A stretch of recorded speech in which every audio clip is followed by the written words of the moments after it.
Luke chapter 3 includes a passage about John the Baptist. What picture comes to mind when you think of John the Baptist? Maybe a guy who came to a sticky end because Herod made a daft promise to some dancing girl. Or maybe someone at one with nature, a guy who dressed in animal skins, ate honey and locusts and baptized in the Jordan. Well, Luke chapter 3 gives us another picture of John the Baptist, a picture of a fearless teacher. The chapter begins with a picture of a crowd coming to be baptized by John, and we think this sounds nice, but in verse 7, John says to the crowd that came out to be baptized by him, "You brood of vipers, who warned you to flee from the wrath to come?" Snakes are a picture of evil. Fire is a picture of the wrath to come. Baptism is a picture of organised religion and repentance. John is teaching us that true faith comes from the heart, not the head.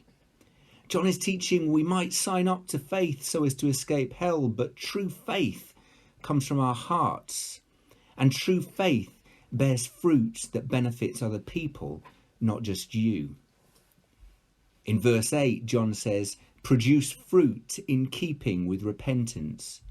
And do not begin to say to yourselves, 'We have Abraham as our father.' For I tell you that out of these stones God can raise up children for Abraham." So you might think your faith is good. You might be an ordained priest. You might be on the PCC. You might think you're fairly important to your church. John is saying there's a bigger picture. You can and will be replaced. Don't puff yourself up. Don't let your head tell you your faith is good. True faith comes from your heart. In verse 9, John says, "The axe is already at the root of the trees, and every tree that does not produce good fruit will be cut down and thrown into the fire." And the crowds asked him, "What then should we do?" Because John's teaching sounds easy, but in practice it's really tough. It's hard to change our hearts. It's a whole lot easier to use our heads and think, what can we do?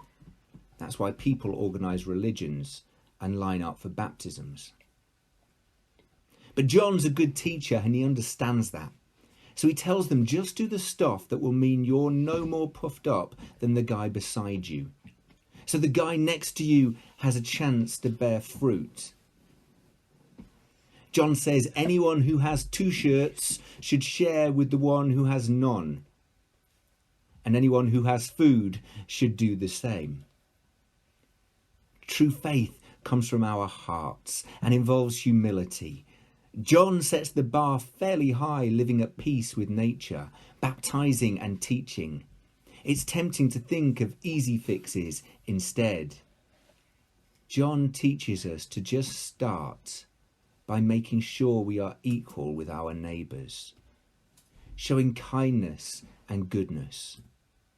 It's a picture that you should play your part in church and the world, but you should be humble enough to know God has a much bigger picture in mind.